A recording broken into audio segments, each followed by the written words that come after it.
In Gujarat, campaigning for the first phase of assembly polls is going on full swing. Prime Minister Narendra Modi today addressed a rally in Surendranagar. Finance Minister Nirmala Sitharaman started her pre-budget consultation with the first group of leaders from the industry and experts in infrastructure and climate change.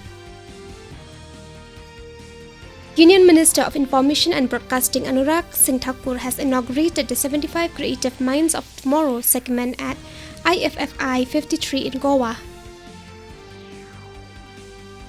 India will take over the chair of the Global Partnership on Artificial Intelligence (GPAI) from France today.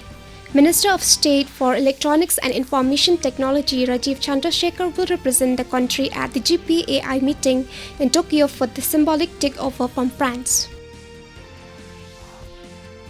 FIFA World Cup kicks off in Doha. Ecuador defeated Qatar in the opening match. The opening ceremony of the FIFA World Cup 2022 was held at the Al Bayt Stadium.